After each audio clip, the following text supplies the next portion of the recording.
Okay.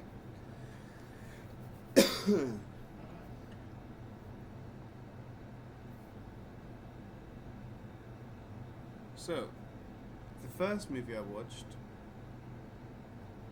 was Annie Oakley from 1894, produced in the Edison Studios. Produced in Edison Studios. In the, yes, the one and only Edison Studios.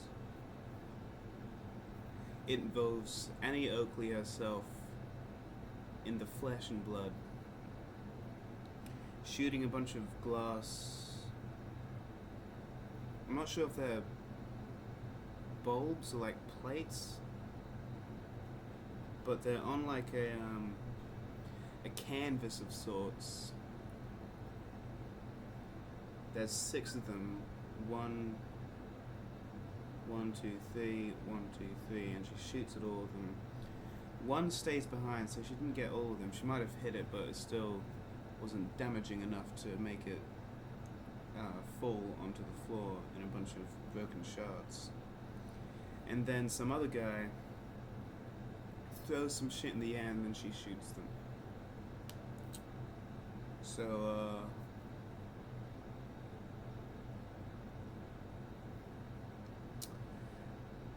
if I were to give a rating to this film, it's hard to rate these almost 30-second documentaries that are completely silent.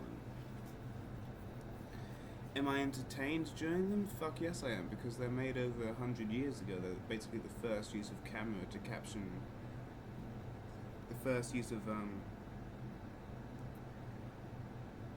motion photography to capture events happening. So I find that extremely fascinating. So, but it's extremely hard to give a rating to that sort.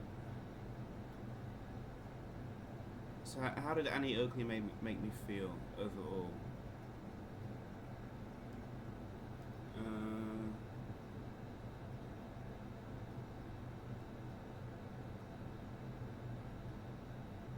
I think they're all like 5 out of 10.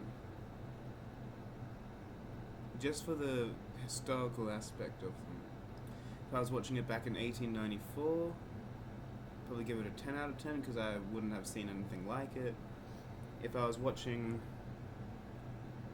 if I found it in the 1960s, I would go, okay, that's less impressive.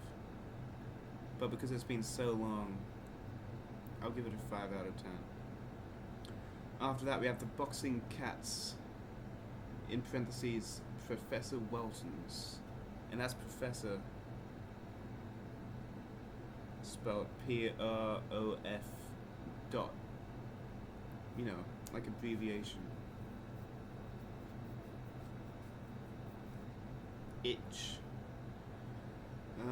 Boxing Cats. Yes, cats are cute. However,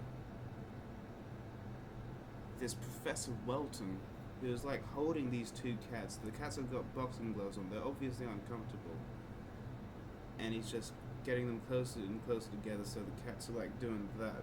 They're not scratching at each other, which is what they normally would do because they have boxing gloves on. So it looks like they're boxing. Very, very clever, Professor Welton. But it's not that interesting. Is it more interesting than Annie Oakley?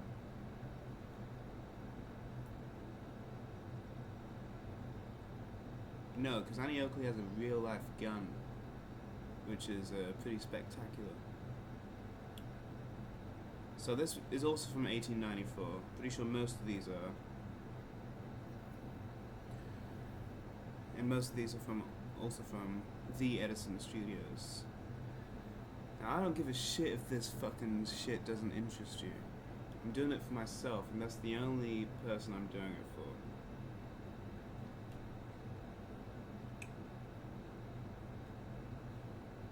Now, I'll give Boxing Cats 4 out of 10. Because I don't like the way that they were treated with such disrespect. Though they're probably given some food afterwards, they're probably fine.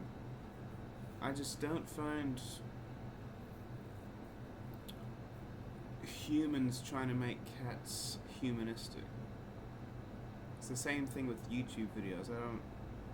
I don't find it amusing. I don't find it cute. I like seeing cats act like cats. That's the most interesting thing about a cat. Get me? Then after that we have Buffalo Dance from 1894 as well. This one includes, I believe, Native Americans doing a bit of a dance.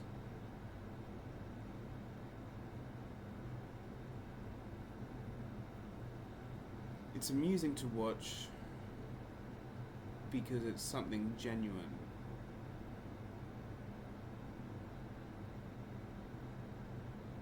It's their genuine, unadulterated, unpurified culture. Just a 30-second video film of interesting dances. They're going around in a circle, they're kind of hopping up and down. It's good stuff. I would put it on the same level as Annie Oakley, 5 out of 10. Then, we have the infamous The Barber Shop from 1894. You've heard of this one, right? You've seen this, right? You haven't? Oh, you better go out and fucking to Blockbuster and get The Barber Shop on a video cassette. This is probably the first actual fictional film.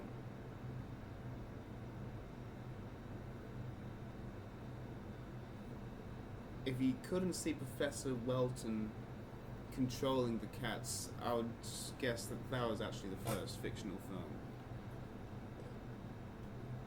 However, this takes place in a set. All these films take place in a set, mostly.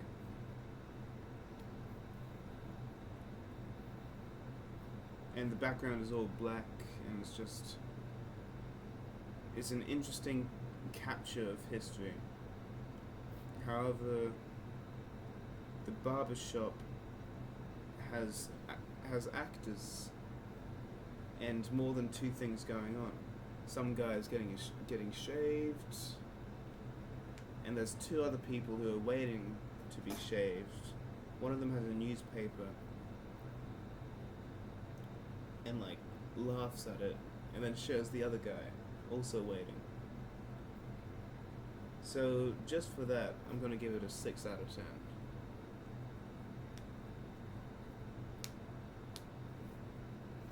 Also, is it safe to crack your knuckles by pulling them? Probably not. After this, now if you're interested in the history of cinema at all, you're definitely going to recognize Fred Ott's sneeze. And it's exactly what it says on the tin. It's a guy called Fred Ott, and he sneezes. Now the reasoning of this sneeze is not actually in the movie. It's, to be quite frank, I think it's fucking genius.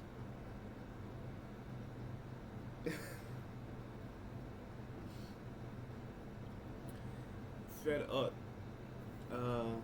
snorts a bit of snuff and then goes, achoo. It's the shortest movie so far, but it's also quite amusing considering snuff is definitely no longer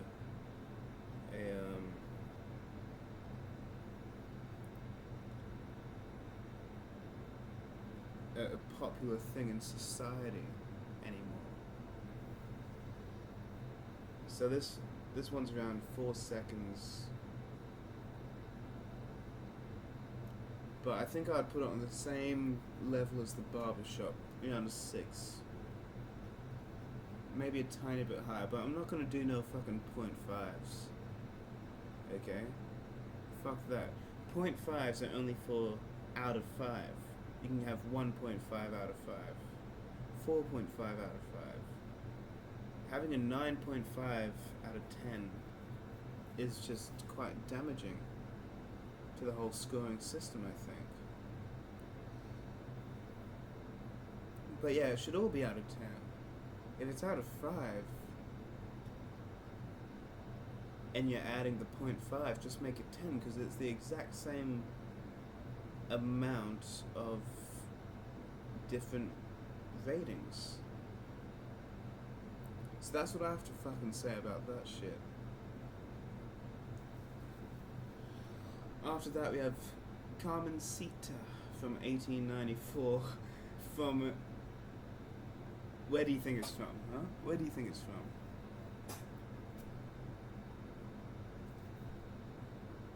The one and only Edison Studios, I hear you say? You're fucking correct. You are so correct, it hurts. Carmencita is a film of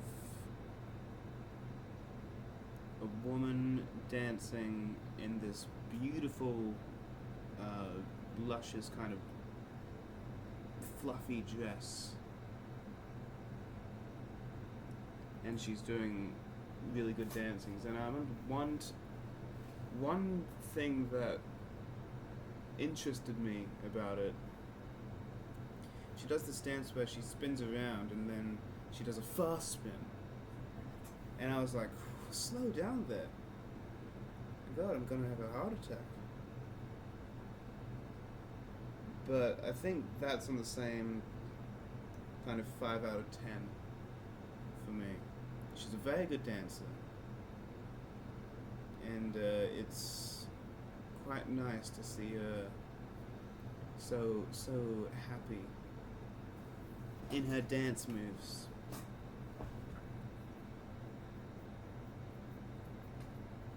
So yeah, a quick one on Carmencita.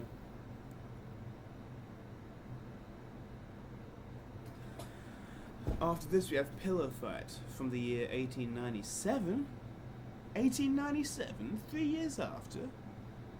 Time flies, doesn't it? This one is quite sweet. It's of, I believe, 3 or 4 girls sleeping. Then they wake up and start having a pillow fight, and what's the word? The stuffing, all the feathers start flying everywhere, and it looks like snow. It's nice to watch. It is a nice one to watch. Possibly the most visually pleasing one that we've checked out so far. So just on the basis of that, 7 out of 10. Then we end off with the Hornbacher-Murphy fight from 1894, going back in time now. It's just 2 people boxing, which I would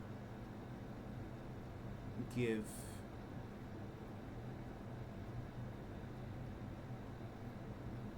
a 4, like on the same level as the Boxing Cats. Maybe a tiny bit higher, maybe a 5. Just because the Boxing Cats does not intrigue me.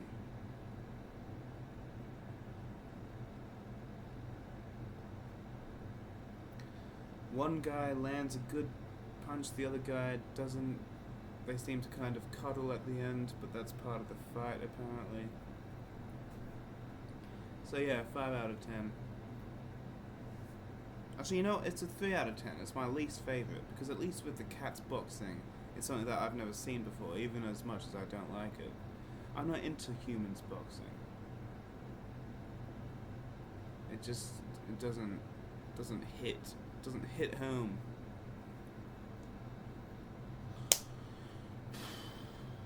Now, after this, we get to the good stuff. The Lumiere brothers. Now, not all of these are made by the Lumiere brothers. I'm pretty sure they're just from the studio of where the Lumiere brothers worked. One's Japanese, the other one is not. And we start off with Arrival of a Train, specifically the third version, because fuck the first, that ain't interesting. People know the third version, and this was actually in Hugo. So, I've seen this one before. I'm pretty sure I've seen most of these before. Back in like 2018, when I tried doing a chronological watch of every single movie ever made in the entirety of the universe. Know what I mean? So, Arrival of a Train.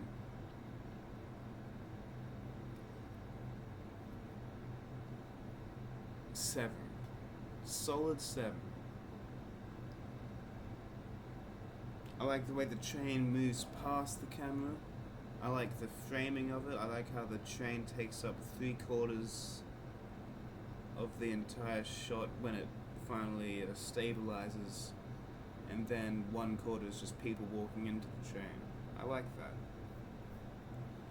So yeah, probably 7 out of 10. I haven't seen the second version. I've seen the first. I was going to say I've seen a bit of the first, but it's only 30 seconds, so how could I see just 10 seconds? I'm not brainwashed by TikTok so that I have less than a 30-second time span to the amount of things that I want to watch. So yeah, 7 out of 10 that was, from 1897. It's the same year as Pillow Fight. Then we have, I'm not sure what this is in English, Débarquement d'une mouche. So I think that's like debarking, leaving. It's basically them leaving a boat.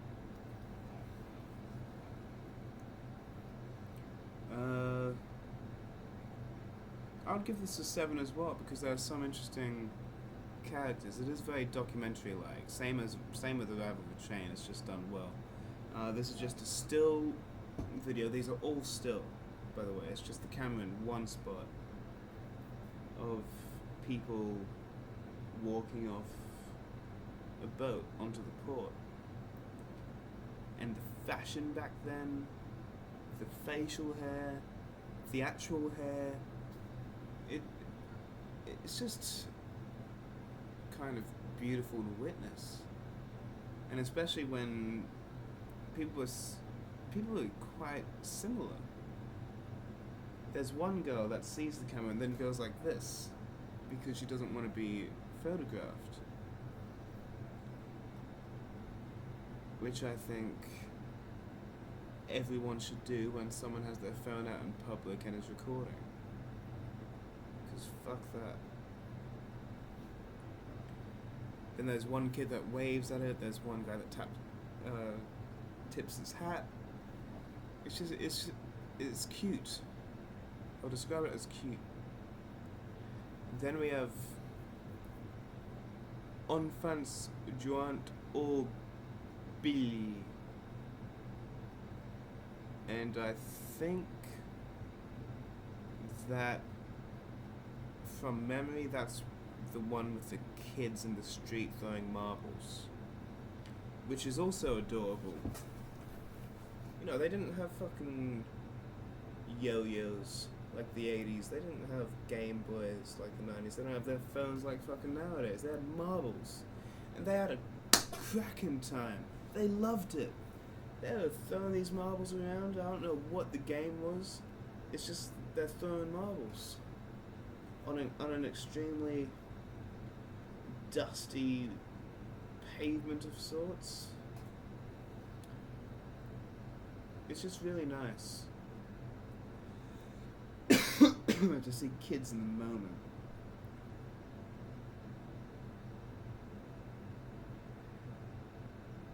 That wink was because I'm sounding like an old man. And you know, I'm basically... I've got a lot of old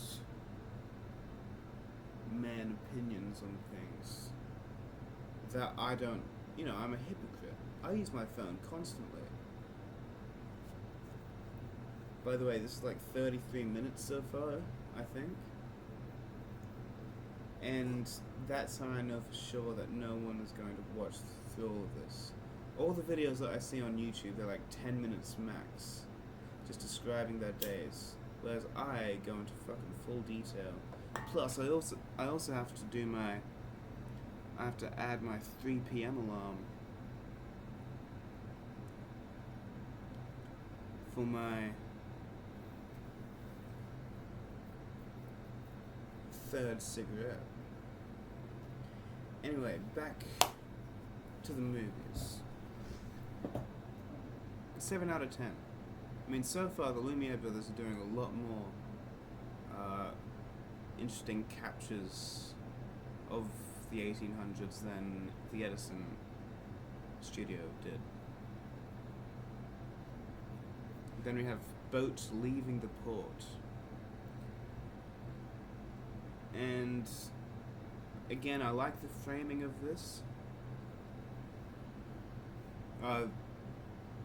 This is from 1896, by the way. The one...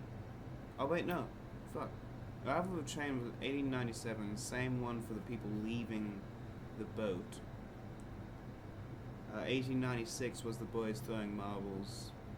And 1895 is boat leaving the port. These two men are on a rowboat. They're rowing away. The waves are making it quite difficult. The waves are making it quite difficult for that boat to really go anywhere.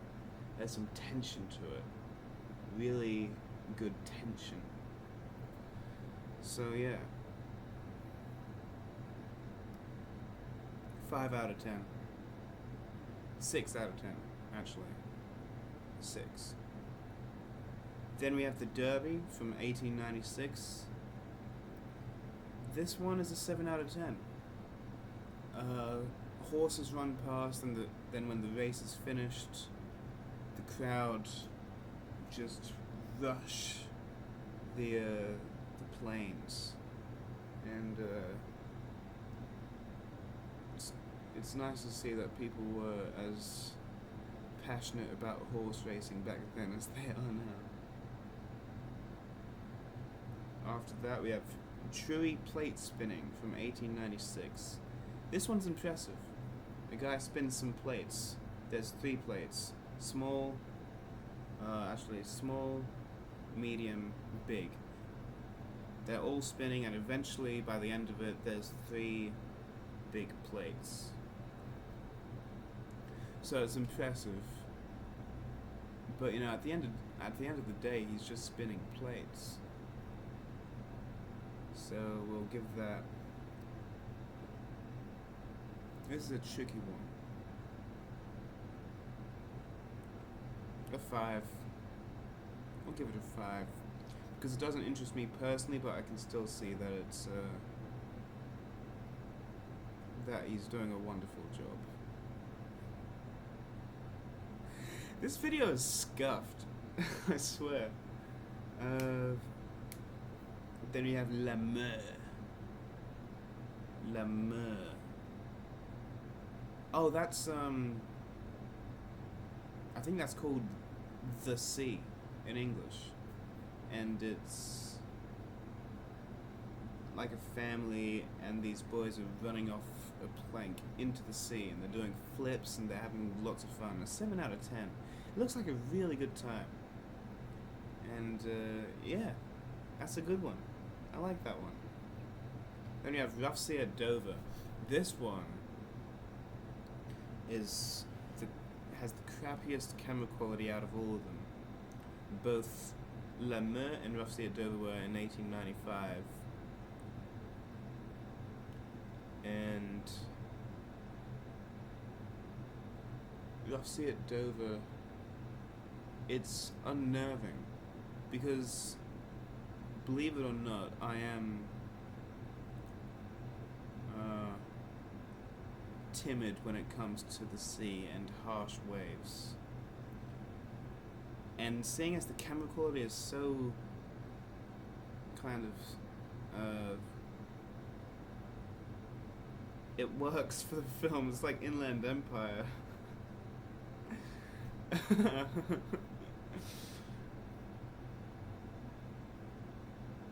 I was gonna say bad. Well, it is fucking bad. The camera quality is fucking shit. But it makes me feel unnerved seeing all these waves crash against a wall. Because you're like, is something in there? Anything could be in there. It's hard to make out. So yeah, I would give that an 8 just for the way that it made me feel. Then we have Exercice de la Perruque. Now, what the hell was this one? 1898. Gonna do some research. If it was in English, I would understand. But because I am... what's the word? You see, I hardly know English words, let alone other countries. Exercice.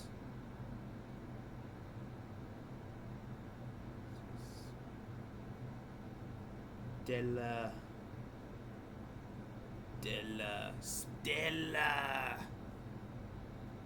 Perruque. Oh, this is yeah, this is the Japanese one. I forgot about this. From 1898. It's probably one of the first comedic ones.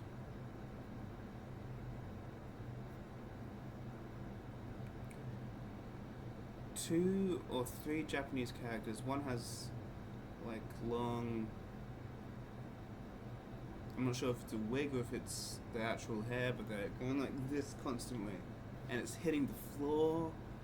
And one guy's falling over and doing weird turns. It's amusing. It's quite amusing.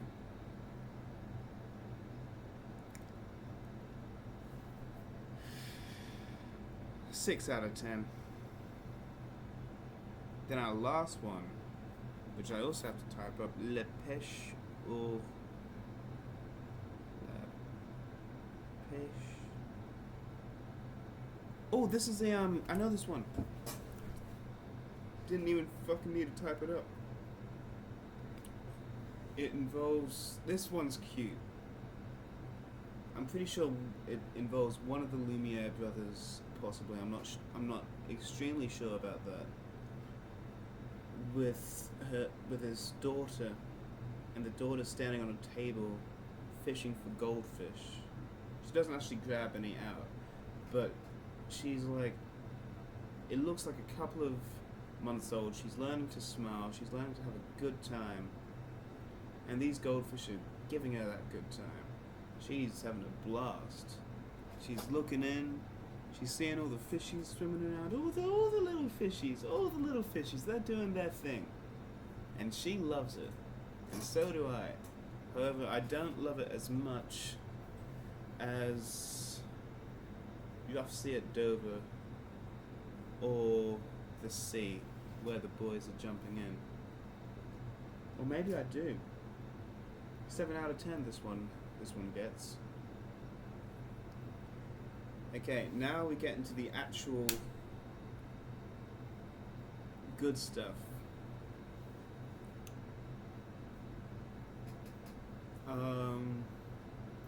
I'm gonna stop before we get to The Birth of a Nation. If you know about that movie, you'll see why. When I'm more confident in my way of speaking, I'll get to that one. But we're gonna... our third choice is... I think it's called like A Man Swallows the Camera or something, or just like A Man Swallows. So, with A Man Swallows, right?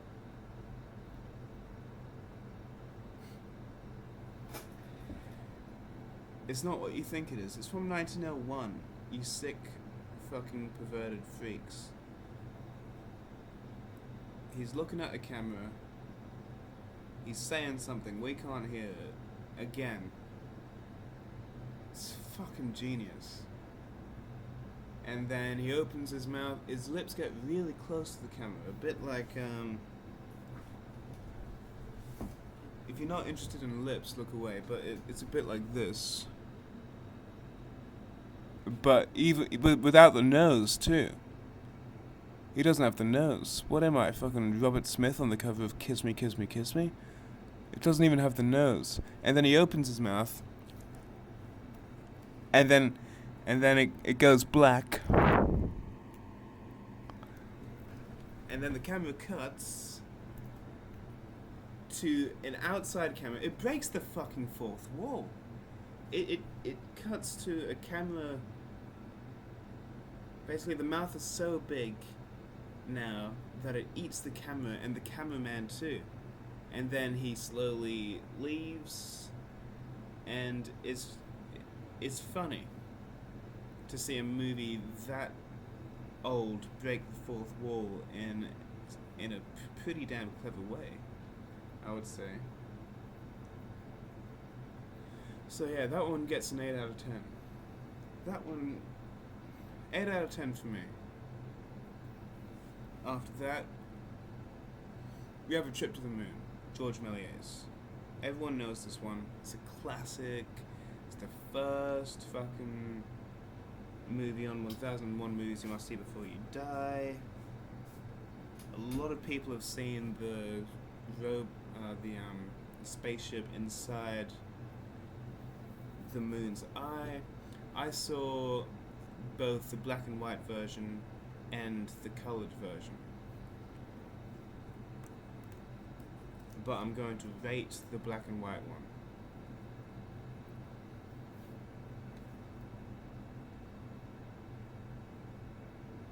It's funny to see the way they act, and it's extremely beautiful to see the sets that they create, and the fact, yes, they're not real.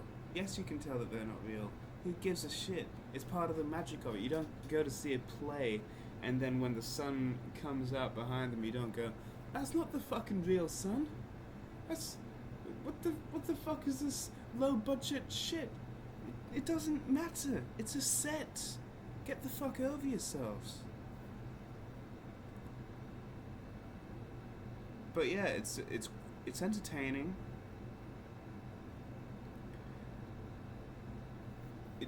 We haven't reached the point where there's flashing cards up on the screen to show what people are saying. So it's just these kind of still shots. But it's wonderfully crafted, especially from 1902. And it's cute and it's funny, and the alien, there's one alien that puts his legs behind his head and then does a little quawl. It's funny, quawl. He qualls. He's a funny qualler. It's probably gonna take... This is gonna be an hour video.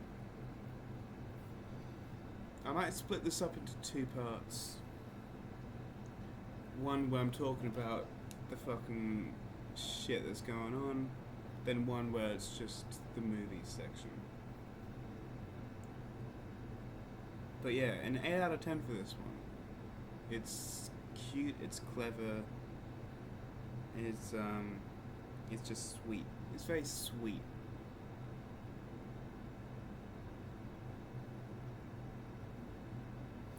Well, my favourite bit would probably be that alien doing a funny little quawl,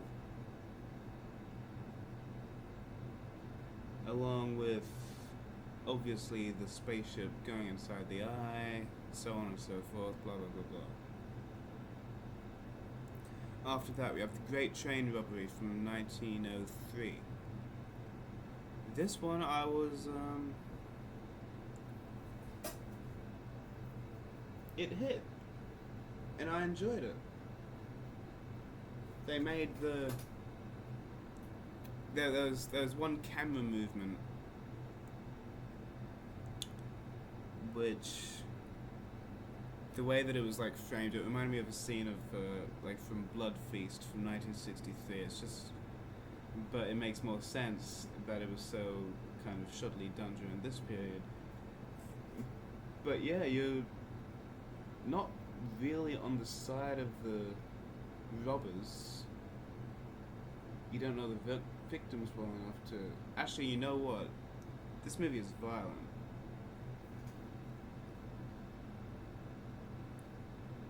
There's one... I mean, even if you're smashing a dummy, an obviously fake dummy's head in with a rock, and you're bludgeoning it and it's being bashed to pulp, it still affects me, because I'm like, that's an extremely violent motion, even done to a dummy. If Jeffrey Dahmer did anything to a dummy, you wouldn't go, that's nothing. I don't feel anything when I'm saying that. You would still go, shit, that's what he would...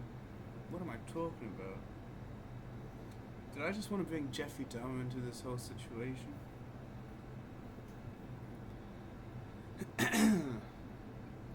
Only 12 more minutes until my next cigarette. Yes, I'm an addict. Yes, for a moment there I did smoke a pack a day. Yes, I am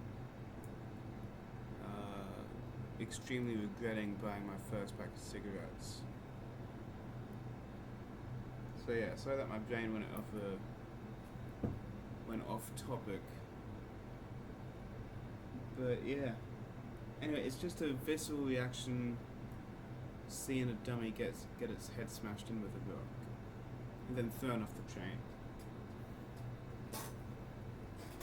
There's the same use of dummy in The Birth of a Nation, which actually made me go mouth open, petrified. But we'll get to that, because it's not all shock out of violence. There's also shock of what we're gonna fucking get into The Birth of a Nation eventually.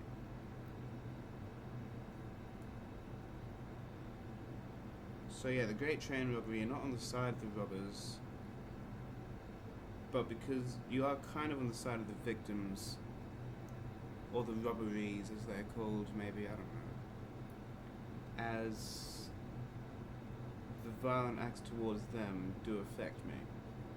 So I'd give this a 7 out of... Actually, no, you know fucking what? The ending brings it up to an 8. The shooting at the camera. It's good because it kind of comes out of nowhere. That's just the way it ends. I mean, all the robbers have... Spoiler alert. All the robbers have also been killed. Every single one of them. The police, they did it. So the fact that one of the robbers comes back at the end, black background, shooting at the camera, I think it's really cool. It's really cool. 8 out of 10. Shit, after that, I think we have Phantasmagoria, which might be the most perfect animation I've ever seen. It's all over the place, it's wild, it's hard to keep up, it's constantly changing. I had to watch it a couple of times just to get like certain details. It's wonderful. I would give that a 10 out of 10 just for the experience of it. I love the animation of it. It's just beautiful. And the fact that the hand continues to come in occasionally to draw an extra part, then gets taken out, and then it's like, it carries on. It's adorable. And it's really well done, and it's funny too. Then the last movie that we'll talk about today is called Suspense from 1913? Let me get that right. Oh yeah, Phantasmagoria is from 1908, I believe.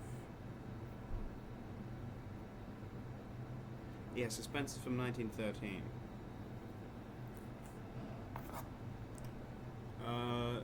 Again, it's what it says on the tin. It's... I hear noises. It's from 1913 and it's genuinely kind of suspenseful. There's this fucking tramp character that like breaks into a house. There's so many things from it that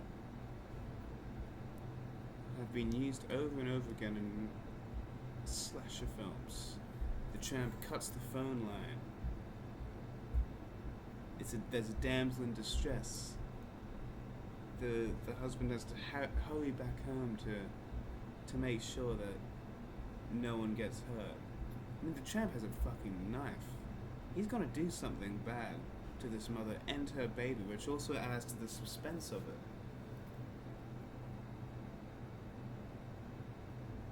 Again, do you give a shit? No, I don't. You're not even hearing this. No one is hearing this.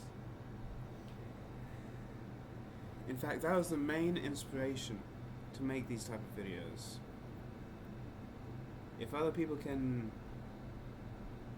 make video diaries of themselves talking and not get publicity and not get over 10 views of video for it, then I can too. In fact, my main goal, I plan on doing less. I plan on getting 0 views per fucking video. Because, I mean, this is for damn sure. I'm not going to watch them back. How sad would that be? Me spending an hour watching myself stumble and fumble over trying to describe movies and his own life. Why would I do that? So yeah, 0 views. Fuck you. Okay. So yeah, suspense is really good. 9 out of 10.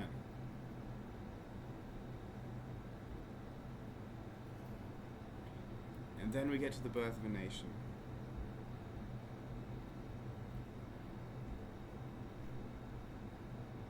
It's insane going from 30-minute films, 30-second films, to a minute film, to around 12 minutes on average, and then to 3 hours and 11 minutes. So I thought I was going to have a tough time watching The Birth of a Nation. I thought I was going to get bored. I thought I was just going to be twiddling my thumbs during the entire thing. But I paid attention. There's a very good reason for that. Because what's in this film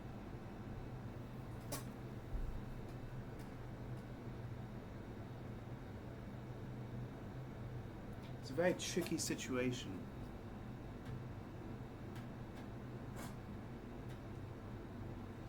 And like I said, I'm not going to get into it now. However, I do want this video to get to an hour just to put a lot more people off visiting my YouTube channel. So that means we've got 4 minutes until my next cigarette, and then I'm going to smoke the next cigarette on camera, and then the video's going to end. That's what it's going to be. I've got that much planned for this video.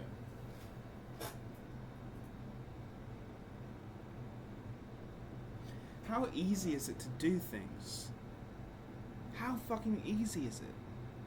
It should be so fucking easy.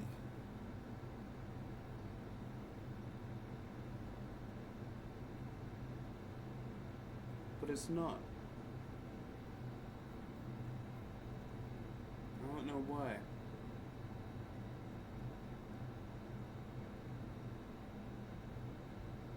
I think I might have like ADHD or something because I can't seem to do certain things properly. It's like I plan routines and I can't go through with them. I've been planning routines since I was 12. And I'm only 13 now. I mean, crying out loud, I haven't got that much of my life left.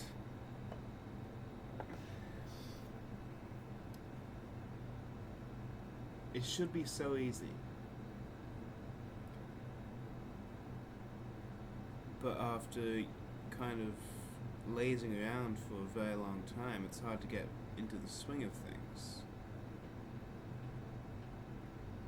Why can't I wake up at 7 every day? Why can't I do this? Why can't I do that? Why can't I go for a walk to the gym? The gym's free. I have a free gym.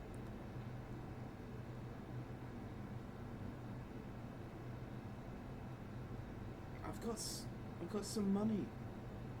Why should it be that fucking hard? Why should it be that hard to put the tomato sauce back in the fridge? Why should it be that hard to put the glasses on the bench in the kitchen and then wash them? Why should it be that hard to read words on a piece of paper?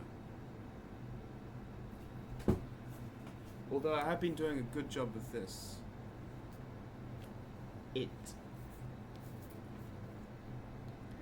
So far, I'm up to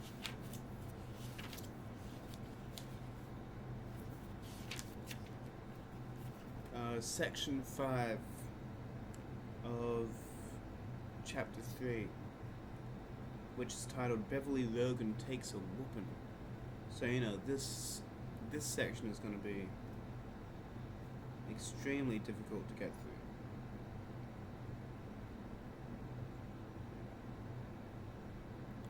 So yeah, 120 pages. Does it Okay, I've read 120 pages. That ain't too fucking bad. Just 900 more to go. I've been trying to get into reading, and I have been doing things better for my sanity and just for my brain in general. I've been spending less time on my phone. It's just today I woke up in a real slump. I'm scared of going back to my old habits again. Yesterday and the day before I felt great, comparatively. It's a tough thing.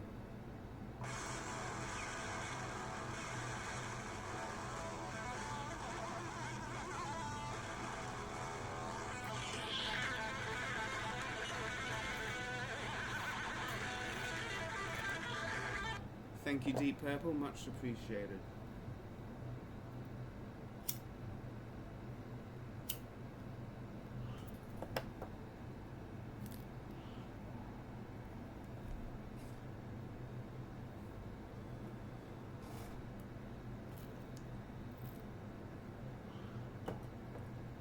I just need to get my sleep in check. If I can wake up early, I don't really have a problem with the rest of the day.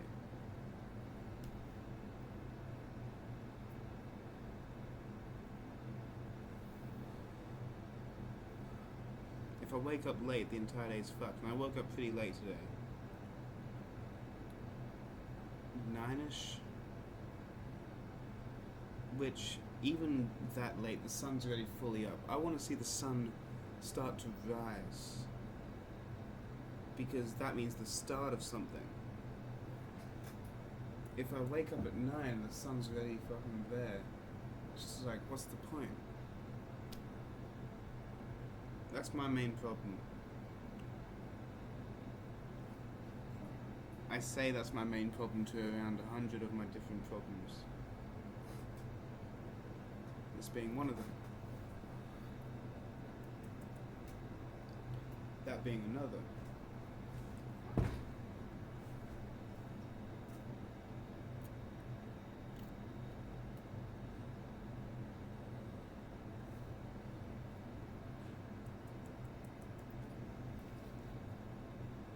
The main thing that I hope that this is going to do for me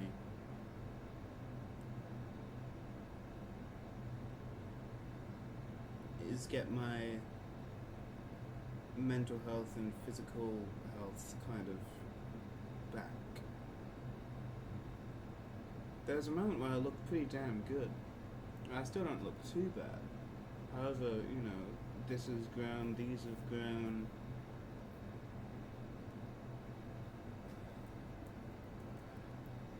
Although that has always also grown as well. which ain't too bad.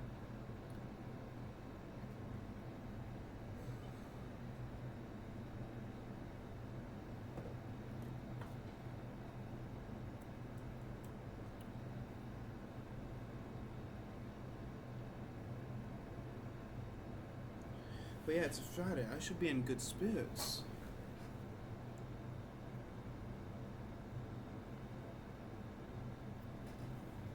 But being in slumps also makes me not want to pick up the phone, talk to anyone that's trying to talk to me. I hate that. But I shouldn't. And also, I'm not married.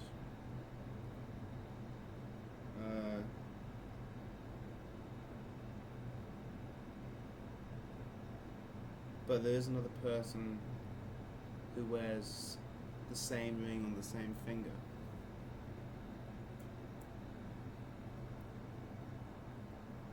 That's the only person that I talk to on a regular basis. And I haven't even talked to them yet today. I just couldn't.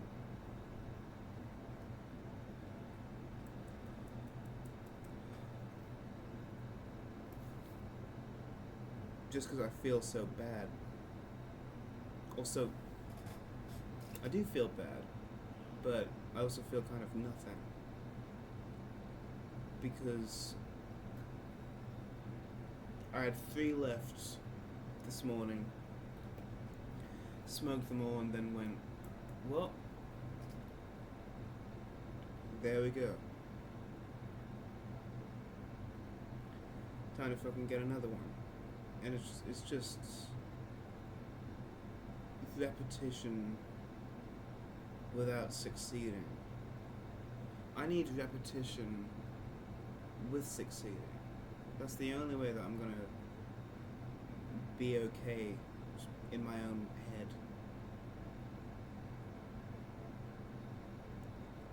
And in my this thing has also made me fucking dumber.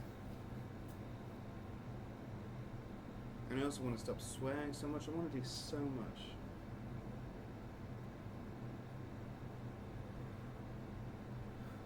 So much stuff that's easy, too. Before these holidays started, I said to myself, I'm not going to smoke for the entirety of it.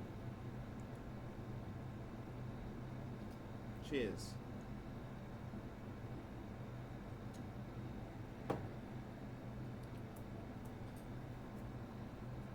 So yeah, I'm going to try and record at least one of these videos every day.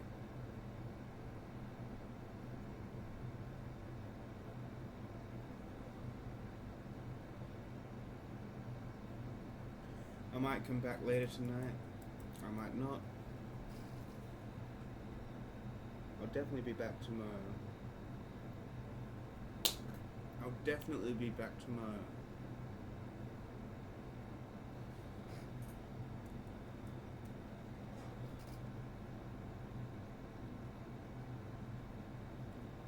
Before cigarettes and weed kind of took over,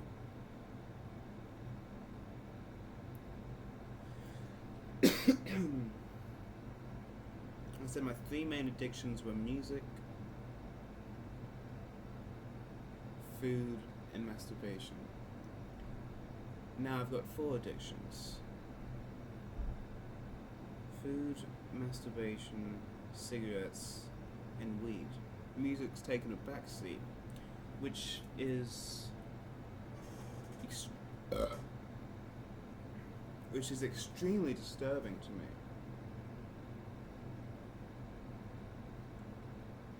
Because I'm like, with every album I listen to, I have to smoke a cigarette for each side of the vinyl. With every movie that I watch, I have to smoke a cigarette every 30 minutes, or be high. It's just, it hurts.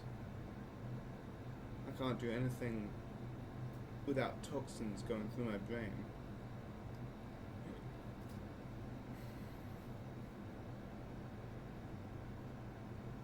So yeah. These cigarettes last a while though. 7 minutes it's been.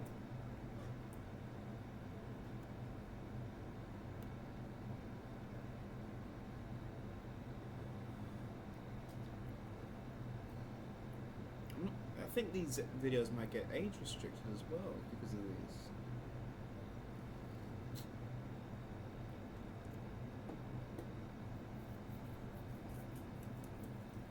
Oh, fuck. Well, I'll talk to you later. For now, ciao.